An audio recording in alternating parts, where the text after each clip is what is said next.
What's going on, YouTube? We are back with another reaction, and today we have a video by Formula Addict. I'm ready. Why F1's 2026 rules could ruin racing. If y'all didn't know, as I'm recording this video, the last race is this weekend, December 8th, Abu Dhabi, coming down to a three-way tie between Max, Lando, and Oscar.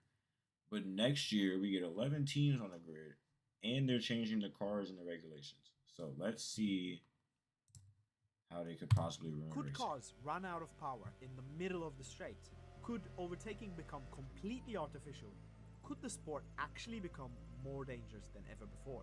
These are the questions that fans are asking about Formula One's 2026 radical regulation changes, a rulebook that promises to reinvent F1 from the ground up. The FIA says these changes will make the racing closer, greener, and more exciting. But there's a growing fear across the F1 paddock that it might accidentally break one thing that makes it great: pure racing. But there's no more DRS next season. It's a mom button. Formula One's entire DNA changes in 2026. Yep. For decades, the combustion engine has been king. Now it's sharing the throne. F1 cars will move from 80 to 20 electrical split to a fully 50-50 balance. That means 250 kilowatts of electrical deployment, triple what drivers have today, and a strict 8.5 megajoule harvesting limit per lap. If you overuse your energy in the lap, you could find yourself stranded without power halfway down the straight. And when half of your horsepower vanishes, you're not defending anymore, you're a roadkill. And here's the twist: to survive, drivers will need to rethink racing itself.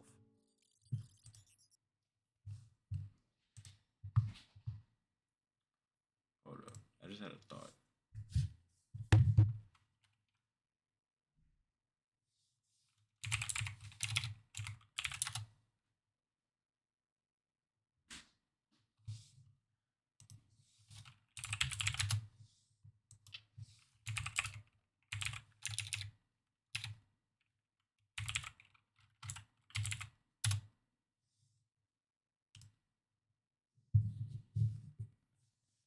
Oh no! Nicholas Latifi has crashed, and I think that is at turn 14, where we saw Kimi Raikkonen crash in practice. It is at turn 14, and yes, that will be a safety car. Yeah.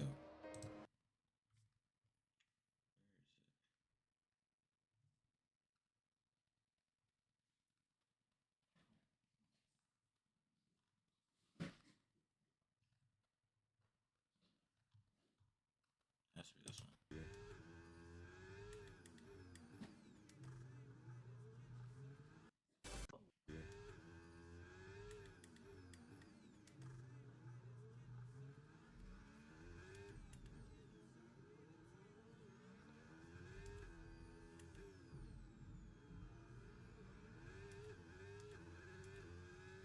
Yeah, he's gonna be taking people out the whole session.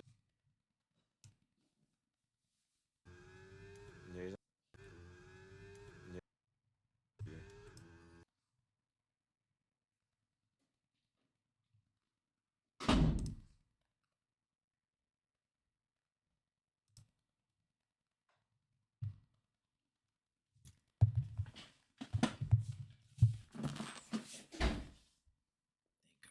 Okay, we have to run it back a little bit for this. So, The balance.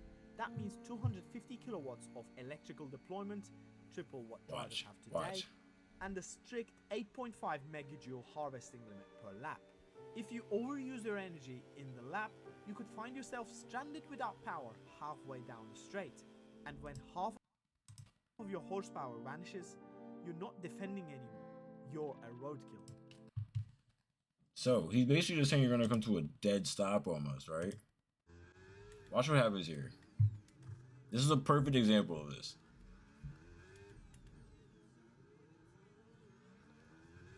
Coming down the corner, they crashed. Look, P2 just stops. Out the whole session. He tried to brake check me, And then P1 was sitting there and just. and P1 is, yeah, I'm not doing this anymore. But essentially, that's what's gonna. He's essentially saying you run out of energy. That's what happens next season. Anyway, And here's the twist. To Sorry I was so survive, quiet. drivers I had will no need to thoughts. rethink racing itself. There's 6 paddles on that wheel? Will need to rethink racing I think so. Damn. itself. What do you need 6 for? At Foot Locker, we're celebrating the season. Foot Locker, we got you. I don't care. Oh my god, I have it too. If you misplaced your card, Slide to the right and the card's blocked. Unlocked. This is Thank where you. things get messy. Because in 2026, managing your car's energy isn't about being efficient, it's about survival. Teams are already infamous for telling drivers to lift and coast to save fuel or tires. But Yep. now they'll have to manage energy levels every single lap. That means slower corner exit, strange gearing choices, and drivers saving power in weird parts of the track. just to Oh, defend racing on might be straights. weird next Let's season. look at Baku as an example. A driver Oh, has yeah, used up straight. most of his energy on the main straight. It's over 2 kilometers long, one of the fastest sections on the entire Yep. F1 calendar. By Love the time Baku. he hits the braking zone for turn 1, his battery is nearly empty. Now, in the current era, he'd carry on as normal, brake late, and accelerate hard out of the corner. But in 2026, he can't afford to do that. He has to start thinking differently. Rather than taking turn 1 in the traditional second gear, he drops into first gear instead. He holds the revs high, deliberately keeping the engine screaming at the limit. Why?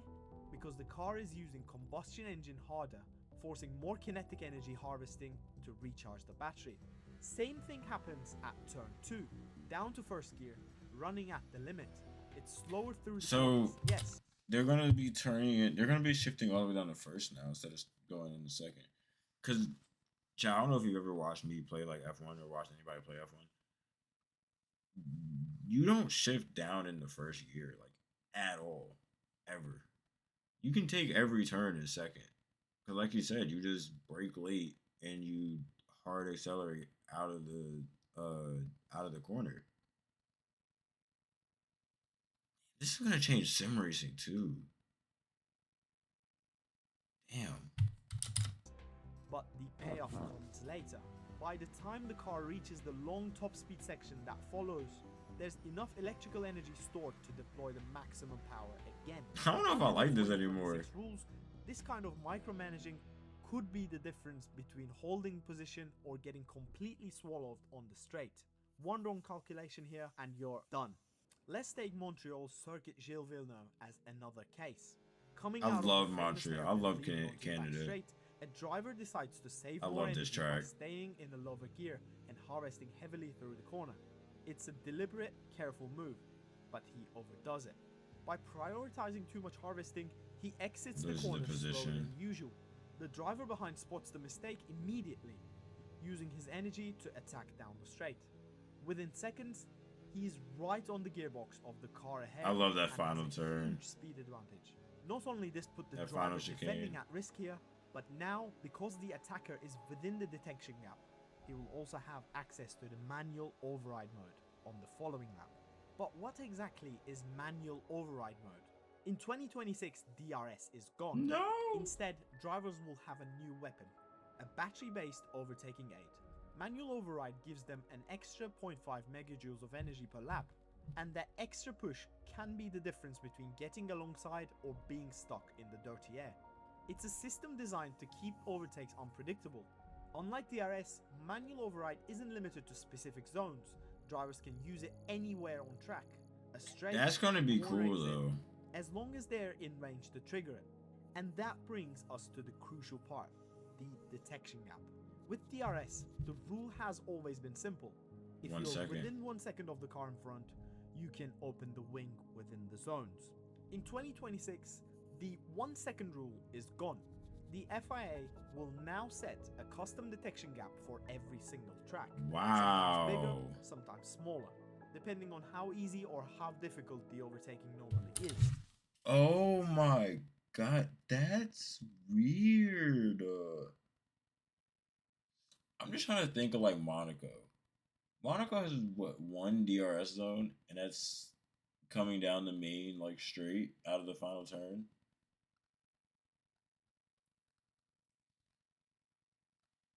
So, wow. That means at a track like Singapore or Zandvoort, where passing has always been tricky, the FIA might give drivers a bigger window. But at power circuits like Spielberg, the gap could shrink, making the overtaking harder. And this is where things get dangerous. Because if the FIA gets the calculation wrong, racing could either become completely non-existent or far too easy. Let's take Zandvoort as an example. At Zandvoort, overtaking has always been difficult. Tight corners, narrow track, but under the new regulations, there's a new twist. If the FIA decides to allow a larger detection gap for manual override here, drivers will be able to deploy their extra energy much earlier. That means a chasing car close-up significantly on the round down to turn 1, setting up a rare overtaking opportunity. However, if the FIA sets the gap, I like the livery of that second car. I don't know. Get the boost early enough, leaving them stuck in the dirty air, making overtakes nearly impossible. At a circuit like Zandvoort, that could turn the racing into complete boredom. Finally, let's talk Spielberg. Right now, the drivers often use DRS on the start-finish straight to close in on the car ahead. Then rely on another DRS zone into turn 3 to set up an overtake. But with manual override mode, everything changes. The chasing driver can now choose to deploy extra energy earlier on the straight, setting up a stronger attack into turn 3. The defending driver, anticipating the move, might hold on to his override and counterattack down the next straight towards turn 4. In theory, this could create multi-corner battles without the reliance on fixed DRS zones. Bro, But that would be so fun to watch, FIA though. gets the detection gap right. Too big and the overtakes become automatic.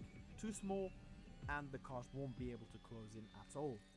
Yeah, so like my only question with that is how are they going to determine the range? Like,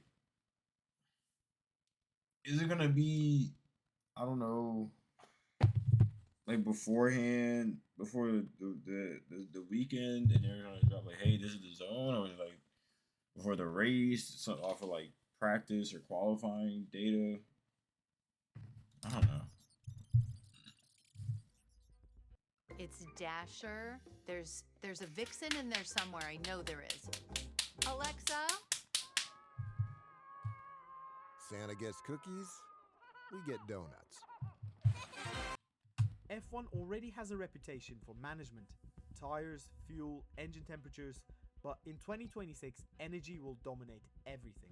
Fans could see more phantom overtake where a pass happens not because a driver braked later or carried more speed, but because the other guy simply ran out of power.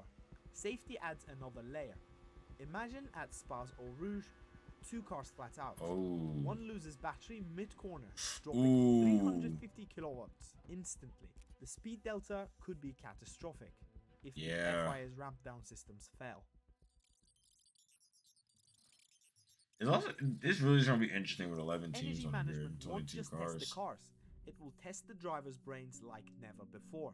In the current era, drivers mostly focus on racing lines, braking points, and tire degradation.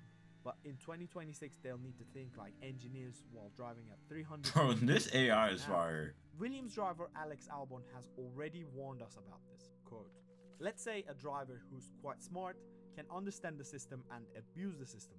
They're going to find performance in that much more than now. Translation, the fastest driver might not be one of the most skilled behind the wheel, but the one who's best at gaming the system. This raises a bigger philosophical question. Should Formula 1 be about who drives the fastest or who manages energy the best? If the FIA nails... Me personally, you ask me, it's simply just who's faster. It should be, I genuinely, it comes out of just who's we faster. could see the most strategic, dynamic racing in history. But this could be Energy really battles, entertaining. sparse comebacks, unpredictable winners. If they get it wrong, we could end up with confusing artificial racing, where battery levels, not driving talent, decide the podium. And if you want to dive even deeper into what's coming, we've got a whole series breaking down the 2026 changes. From the massive power unit overhaul to the complete regulation shakeup. Alright, chat. I'm going to leave this one here. I hope you all enjoyed. 2026 F1 season is going to be very interesting to watch. The race this weekend is going to be very interesting to watch. I hope you all enjoyed. If you didn't, like, comment, subscribe. All of my stuff is in the description. Everything is down there, like it always is. You already know me. I got y'all. I got y'all all in one place. Anyway, I'll see y'all in the next one.